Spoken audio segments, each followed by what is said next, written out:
नमस्कार बच्चों। आज आप सबका पोट भरे क्लासेस में वेलकम, स्वागत है। आज हम आप लोगों को व्यवसाय अध्ययन BST में आप लोगों को जो अक्टूबर माह के असाइनमेंट में जो प्रश्न पूछे गए हैं उनके संबंध में आज आप लोगों को गाइडलाइन कर रहा हूं कि आपको किस किस चैप्टर से क्वेश्चंस पूछा गया है, कितने नंबर का पूछा गया है, आपको उसका आंसर में क्या लिखना है और कैसे लिखना है, उसका मैं आप लोगों को आज गाइडलाइन दे रहा हूं। तो सर्वप्रथम आप लोग का जो असाइनमेंट है उस असाइनमेंट में आप लोगों को दो चैप्टर्स लिया गया है। एक आपको लिया गया है व्यावसायिक वातावरण से और दूसरा चैप्टर लिया गया है नियोजन से। व्यावसायिक वातावरण से आपको दो प्रश्न पूछे गए हैं। फर्स्ट प्रश्न पूछा गया है कि व्यावसायिक वातावरण का महत्व बताइए, जिसमें आपको 3 अंक पूछे गए हैं, अर्थात 3 पॉइंट लिखना है। कम से कम आपको 50 से 75 शब्दों में उसका आंसर देना है। प्रश्न क्रमांक 2 में पूछा है आर्थिक वातावरण से क्या आशय है। आर्थिक वातावरण की विशेषताओं का वर्णन कीजिए। विशेषताओं में आपको कोई 3 विशेषता पूछा है। ठीक उसी प्रकार आपको नियोजन से 2 प्रश्न पूछा है। आपको नियोजन की सीमाओं की व्याख्या कीजिए बोला है और आपको प्रबंधन द्वारा नियोजन प्रक्रिया में कौन कौन से कदम उठाए जाते हैं उन्हें समझाने बोला है। दोनों 6-6 अंकों के प्रश्न हैं और इनमें आपको शब्द सीमा है, आपको 150 से 200 शब्दों में आपको इसका आंसर देना है। तो सर्वप्रथम हम देखते हैं कि व्यावसायिक वातावरण का महत्व। तो सबसे पहले हमको ये समझ लेना पड़ेगा कि व्यावसायिक वातावरण होता क्या है।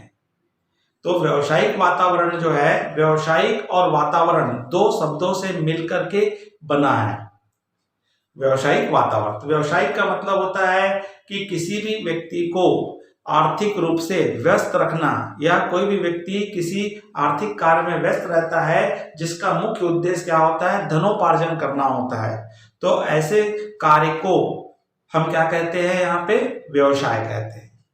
और वातावरण, तो वातावरण का तात्पर्य होता है व्यापार के आसपास जो भी घटनाएं घटती है, जो भी क्रियाएं होती है, जो भी प्रतिक्रियाएं होती है, उन सब घटनाएं घटकों को क्या कहा जाता है, वातावरण कहा जाता है। और किसी भी व्यवसाय को इन घटनाओं का प्रत्यक्ष या अप्रत्यक्ष रूप से जब व्यापार पे प्रभाव पड़ता है तो उसको सामूहिक रूप से हम क्या कहते हैं, आपको व्यावसायिक वातावरण कहा जाता है। तो यहाँ पे आपको पूछा है वातावरण, व्यावसायिक वातावरण के क्या महत्व है, क्या इंपॉर्टेंट है। तो ये माना जाता है किसी भी व्यवसाय में जो भी हमारे जो वातावरण होता है उसके ऊपर आदमी पूर्ण रूप से क्या रहता है, गुलाम रहता है। क्योंकि जैसे जैसे व्यवसाय में परिवर्तन होता है, तो जैसे जैसे व्यवसाय में परिवर्तन होता है और वातावरण में भी क्या होने लगता है, परिवर्तन होने लगता है। तो वातावरण के अनुसार प्रत्येक व्यक्ति को अपने व्यवसाय को क्या करना होता है, ढालना होता है, उसी प्रकार के व्यवसाय को करना होता है जिससे वो ज्यादा सफलता हासिल करता है। तो इस संबंध में आपने देखा होगा कि सूती वस्त्र उद्योग, पश्चिम भारत में सबसे ज्यादा क्या पाए जाते हैं, सूती वस्त्र उद्योग पाए जाते हैं, क्योंकि वहां का वातावरण उसी प्रकार है। वहां पे कपास का उत्पादन ज्यादा होता है, जिससे हमारे कपास ज्यादा होगा तो हमारे कपड़े भी के लिए धागा बनेगा, धागा बनेगा तो उत्पादन होगा। ठीक उसी प्रकार आपका आसाम में चाय बागान है, तो आसाम में चाय बागान है तो इसलिए वहां चाय का उत्पादन होता है। कश्मीर में फलों के बाग है, क्योंकि वहां का वातावरण ही वैसा है।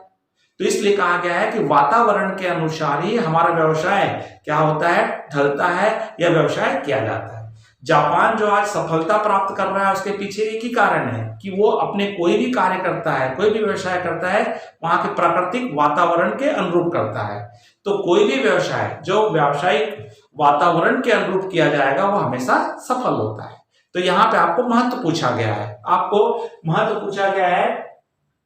तो हम कह सकते हैं व्यावसायिक वातावरण किसी भी राष्ट्र के विकास में महत्वपूर्ण भूमिका निभाता है। और व्यावसायिक वातावरण के निम्नलिखित महत्व है। एक है व्यवसाय का निर्धारण करना। तो सबसे पहले हमको व्यवसाय का निर्धारण करेंगे तो वातावरण ही व्यवसाय का निर्धारण करता है। और जैसे जैसे हम जिस क्षेत्र में उद्योग लगाना चाहते हैं, जिस क्षेत्र में व्यापार करना चाहते हैं, वहां का वातावरण कैसा है, क्योंकि हमको वातावरण ही सभी आवश्यक वस्तुएं प्रदान करेगा। अर्थात हमको क्या देगा, वहां से रॉ मटेरियल मिलेगा और वहां से हमको कार्य करने वाले कर्मचारी मिलेंगे, धन मिलेगा और हमको जमीन में, तो उनके अनुरूप ही हम अपने व्यवसाय को क्या कर सकते हैं, ढाल सकते हैं। तो इसलिए कहा गया बच्चों, इसमें व्यवसाय का निर्धारण करना।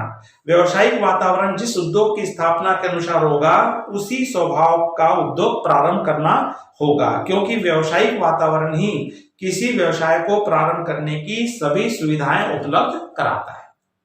ठीक उसी प्रकार हमको दूसरा कहता है परिवर्तन का ज्ञान होना। व्यवसाय में सदैव क्या होते रहते हैं, परिवर्तन होते रहते हैं, अर्थात वातावरण सदैव परिवर्तनशील होता है। वातावरण से ही उपभोक्ता की रुचि, फैशन, आदत, विभिन्न तकनीकें, उत्पाद का रंग आदि जानकारी प्राप्त होती है और एक उत्पादक के लिए इन सभी की जानकारी आवश्यक है। अतः एक उत्पादक व्यावसायिक परिवर्तन का ज्ञान रहना उसको आवश्यक है। जोखिमों का ज्ञात होना, तो व्यवसाय में जोखिम के दो पहलू होते हैं, दो सिक्के के दो पहलू है। एक पहलू व्यवसाय है, दूसरा हमारा क्या जोखिम है, और दोनों हमेशा क्या रहते हैं, साथ साथ रहते हैं, स्वाभाविक है। तो किंतु अधिक जोखिम से खतरा बढ़ता है, तो हमको व्यवसायिक वातावरण में जोखिम का आकार, उसका स्वभाव, उसकी मात्रा आदि सभी जानकारी हमको किससे पता चलती है, वातावरण के आधार पे हमको जानकारी मिलती है। योजनाओं या उद्देश्यों का मूल्यांकन करना या व्यवसाय की सफलता या वृद्धि करना। तो इस प्रकार बच्चों आपको प्रश्न में आपको कितने पॉइंट्स दिए हुए हैं, 6, 7, 8, 10 पॉइंट दिए हुए हैं। इनमें से किसी भी 3 पॉइंट पे आपको व्याख्या करते हुए लिखना है। तो आपको समझ में आ गया होगा कि व्यावसायिक वातावरण क्या है और इनका हमारे यहाँ हमारे व्यवसाय में, उद्योग में कितना ज्यादा महत्व है। तो उन्हीं महत्वों में से आपको 5, 7, 8 पॉइंट दिए हुए हैं, उनमें से कोई भी आप 3 पॉइंट पे व्याख्या कर सकते हैं। व्यवसाय का निर्धारण करना, परिवर्तन का ज्ञान होना, जोखिम को ज्ञात करना, या परिणामों अवसर का सदुपयोग करना, या व्यवसाय की सफलता या समृद्धि। इनमें से कोई भी आप 3 पॉइंट पे आंसर लिखेंगे और आपका आंसर 50 से 75 शब्दों में होगा। दूसरा आपको यहाँ पूछा है आर्थिक वातावरण से क्या आशय है और आर्थिक वातावरण की विशेषता का वर्णन कीजिए। तो पहले हमको ये जानना होगा कि आर्थिक वातावरण क्या है, आपको पूछा हुआ है। और आर्थिक वातावरण के जो घटक होते हैं इसमें 2 होते हैं, एक होता है आर्थिक और एक होता है अनार्थिक।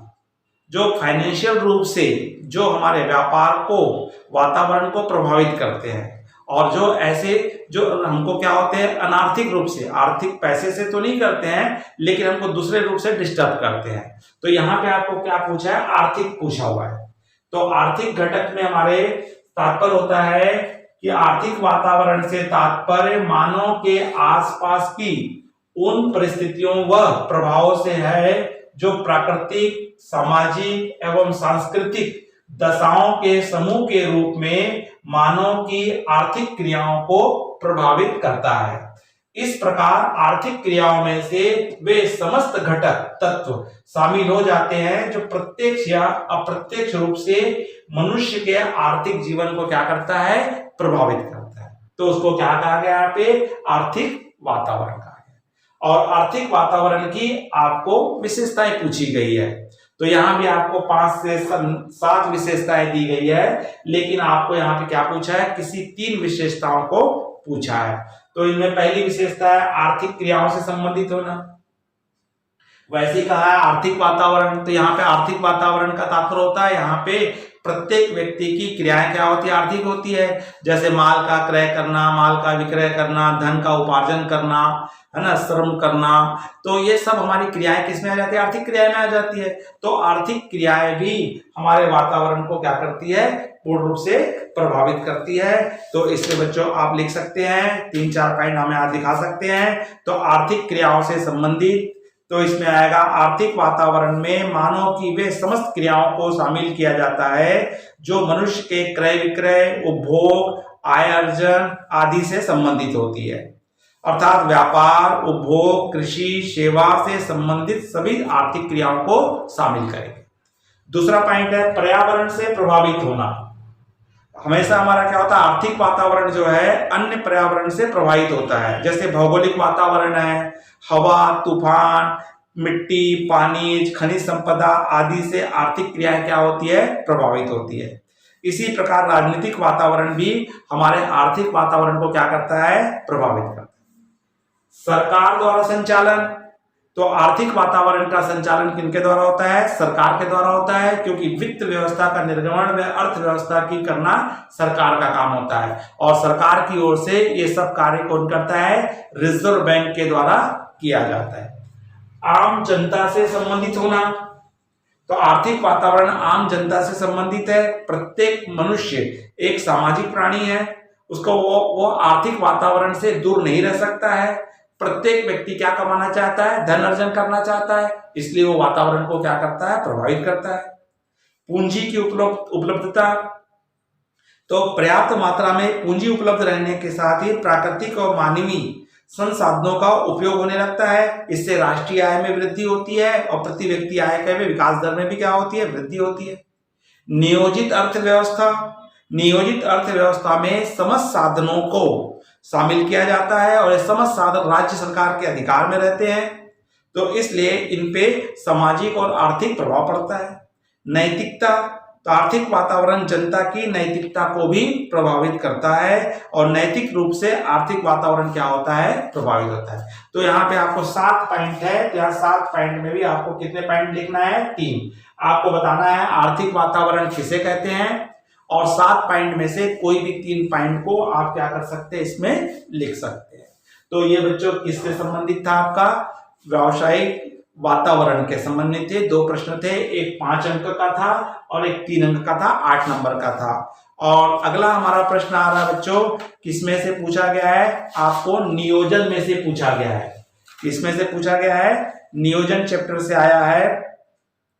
और इस नियोजन चैप्टर्स में आपको कितने प्रश्न पूछे गए, 2 प्रश्न पूछे गए। एक पूछा गया है प्रश्न क्रमांक 3 में पूछा गया नियोजन की सीमाएं, और एक प्रश्न पूछा गया है प्रबंधन द्वारा नियोजन प्रक्रिया में कौन कौन से कदम उठाए जाते हैं। तो सबसे पहले इसके लिए तो हमको पहले क्या समझना होगा कि होता क्या है नियोजन। तो नियोजन जो होता है सामान्य भाषा में इसको हम क्या कहते हैं, प्लानिंग भी कहते हैं। तो किसी भी कार्य की पूर्ण रूप से पहले से एक योजना तैयार कर लेना ही है ना, नियोजन कहलाता है, प्लानिंग कहलाता है। तो यहाँ पे हम सामान्य शब्दों में कह सकते हैं नियोजन के बारे में कि अगर कि हमको निर्धारित लक्ष्यों की प्राप्ति के लिए, निर्धारित लक्ष्यों की प्राप्ति के लिए भविष्य में क्या करना है, कब करना है, कैसे करना है, यह पूर्ण निर्धारण कर लेना ही क्या कहलाता है, नियोजन कहलाता है। यदि आप यह नहीं जानते हैं कि आपको भविष्य में कहाँ जाना है, तो ऐसी स्थितियां में, ऐसी परिस्थिति में दुनिया की कोई भी सड़क आपको निर्धारित स्थान तक नहीं पहुंचा सकती है। तो आपको जहां भी जाना है तो उसके पूर्व आपको पहले से क्या करना पड़ेगा, अपने मस्तिष्क में पूर्ण रूप से निर्देशित करना पड़ेगा कि मुझे सोचना पड़ेगा कि मुझे कहाँ जाना है, कैसे जाना है और कब जाना है। तभी आप अपने निर्धारित लक्ष्य में क्या हो सकते हो, पहुंच सकते हो। तो सामान्य भाषा में हम यही कह सकते हैं कि भविष्य में हमें क्या करना है, कैसे करना है और क्या करना और कहां करना है और कैसे करना है, इसकी पूर्व प्लानिंग कर लेना ही, मस्तिष्क में पूर्व प्लानिंग करना है, पूर्व में सोच लेना ही, पूर्वानुमान लगा लेना ही क्या होता है, प्लानिंग होता है, नियोजन होता है। तो यहाँ पे आपको पूछा है कि नियोजन के आवश्यक कदम, आपने जो प्लानिंग की हो तो प्लानिंग करने के लिए हमको क्या क्या कदम उठाने पड़ते हैं और क्या क्या प्रक्रियाएं हमको करनी पड़ती है। तो नियोजन के संबंध में सबसे पहले आपको लक्ष्य निर्धारित करना होता है। सिंपल सा मैं एक एग्जांपल दूं आपको कि अगर हमको कहीं बाहर जाना है तो मान लीजिए मैं चाहता हूं कि किसी मेट्रो सिटीज में जाकर के कोई कार्य करूं या कोई बिजनेस डालूं या अपने कोई जॉब करूं या कोई भी करूं, तो उसके लिए पहले 5 मेट्रो सिटीज है। तो आपको तो पहले यह तय करना पड़ेगा कि मुझे किस शहर जाना है, बॉम्बे जाना है कि कलकत्ता जाना है कि दिल्ली जाना है कि मद्रास जाना है कि बेंगलोर जाना है। मतलब पहले मुझे लक्ष्य निर्धारित करना पड़ेगा। अब लक्ष्य निर्धारित होगा तो मुझे पूर्वानुमान लगाना पड़ेगा। पूर्वानुमान लगाना पड़ेगा, भाई वहां जाऊंगा मैं तो मैंने निश्चय कर लिया कि मुझे बॉम्बे जाना है। तो बॉम्बे के बारे में मुझे पूर्वानुमान लगाना पड़ेगा कि वहां का वातावरण कैसा होगा, वहां पे मैं कहाँ रहूंगा, वहां पे मुझे संसाधन कहाँ से मिलेंगे, वहां पे क्या व्यवस्था होगी। तो इनके बारे में क्या है, पहले से सोचना, पूर्वानुमान लगाना। मैंने पूर्वानुमान लगा लिया, और पूर्वानुमान लगाने के बाद तो उसके बाद मुझे सीमाएं निर्धारित होती है कि भाई मेरे पास वहां जाऊंगा तो मेरे पास लिमिटेशन होगा, मेरे पास कितना पैसा है, मैं कितना पैसा खर्च कर सकता हूँ। वहां जो घर किराए पे लूंगा तो उसका मैक्सिमम मैं कितना किराया दे पाऊंगा, वहां मुझे जॉब मिलेगा तो उसमें कितनी सैलरी मिलेगी। तो सबके बारे में हम पहले से क्या समस्याएं ढूंढ लेते हैं, एक लिमिटेशन कर देते हैं। वैकल्पिक कार्यों की विधि, तो मुझे भाई बॉम्बे जाना है तो मैं किस साधन से जाऊंगा, प्लेन से जाऊंगा कि ट्रेन से जाऊंगा कि बस से जाऊंगा कि स्वयं के साधन से जाऊंगा। और वहां जाऊंगा तो मुझे वैकल्पिक कार्यों का मूल्यांकन करना पड़ेगा कि भाई उसका वैल्यूएशन करना पड़ेगा, कितना किसमें खर्चा आएगा।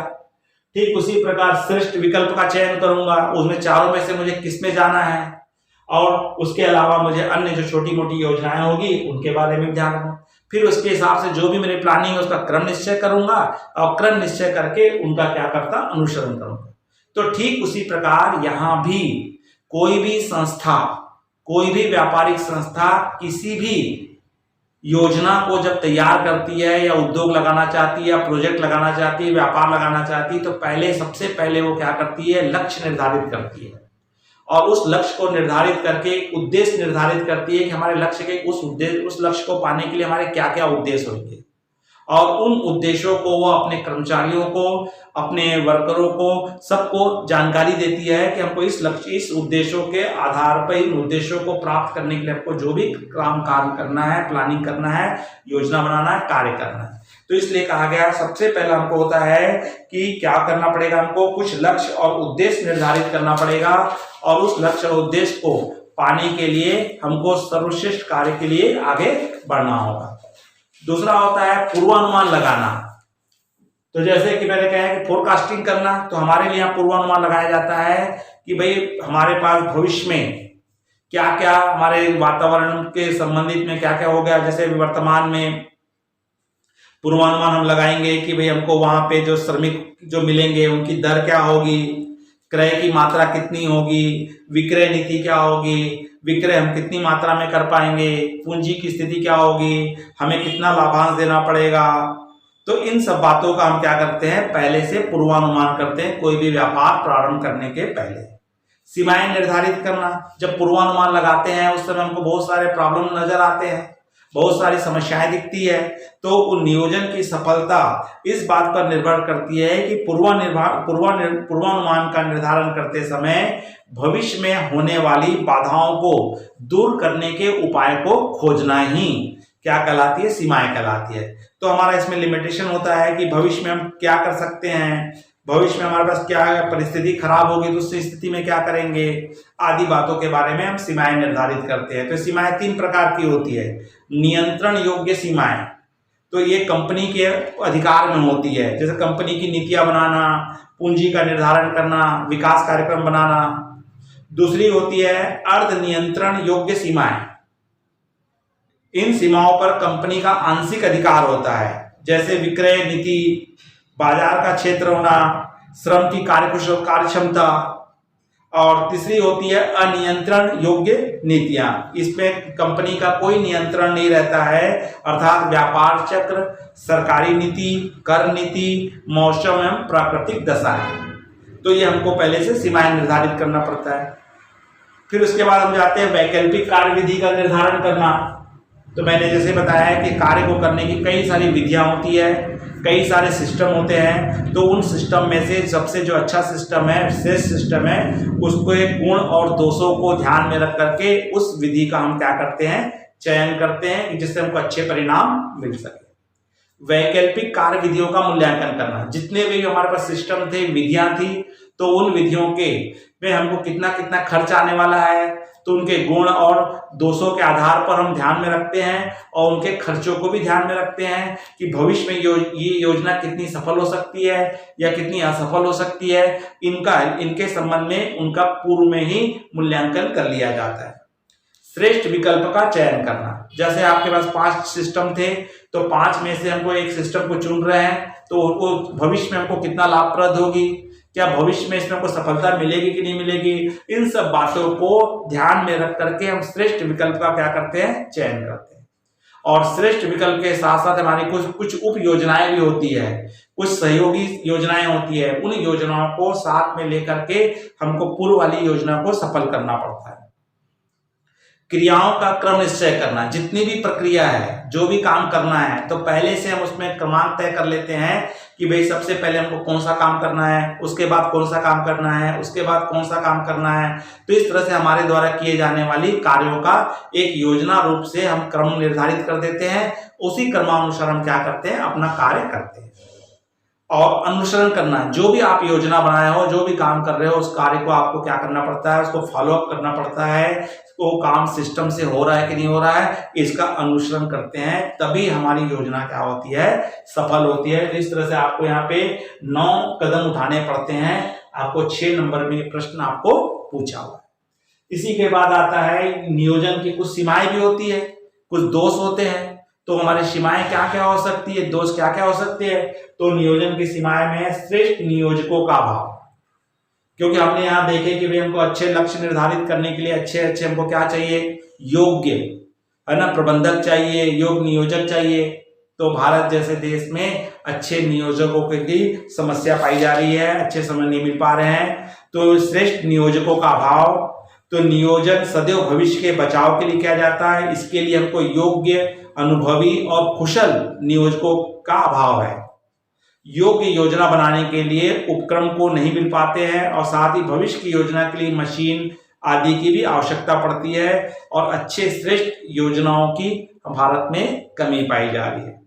नियोजक तकनीकी का अभाव, तो भाई नियोजन का पूरा भविष्य पे डिपेंड है, और भविष्य में होने वाली विशिष्ट तकनीकों का भारत में क्या पाया जा रहा है, अभाव पाया जा रहा है। अभी हमारी कुछ तकनीक आई है जिसमें भविष्य में होने वाले मौसम आदि के बारे में जानकारी दे रही है, लेकिन अभी व्यवसाय में ऐसी कोई तकनीक नहीं आई है कि जिससे भविष्य में हमको नुकसान होगा कि लाभ होगा ये बता सके। सर्वोत्तम विकल्प का चुनाव करने में कठिनाइयां, हमारे सामने बहुत बड़ी समस्या आ जाती है जब हमारे पास एक से अधिक हमारे पास योजनाएं होती है, तो उन योजनाओं में सब में कुछ फायदे होते हैं, कुछ नुकसान होते हैं। तो 5 योजनाओं में से हम कौन सी सर्वोत्तम विकल्प को चुने, इसमें भी हमें बहुत बार समस्या उपस्थित हो जाती है। भविष्य की अनिश्चितता, क्योंकि व्यापार जो होता है भविष्य का निश्चित होता है, और कोई भी काम हम अनुमान लगाते हैं वो अनुमान 100% सही हो ये आवश्यक नहीं है, इसलिए भविष्य की अनिश्चितता के कारण भी कई सारी हमारे पास समस्याएं और बाधाएं आती है। नियोजन के दोष या कमी, कई सारे हमारे कमियां हैं। कुछ आलोचक कहते हैं कि नियोजन करना अपव्यय है, इसमें समय ज्यादा लगता है, धन लगता है, श्रम लगता है। कुछ का कहना होता है कि हमको अच्छे प्रबंधक या विशेषज्ञों का मार्गदर्शन नहीं मिल पाता है, औपचारिक रूप से अधिक ध्यान दिया जाता है, या योजनाओं के सामूहिक मूल्यांकन में हमें क्या मिल रही है, असफलता प्राप्त हो रही है। तो इस तरह से हमको नियोजन के उद्देश्य हमको क्या पूछा है, सीमाएं पूछा हुआ है, तो आपको क्या देना है, 6 सीमाएं देना है।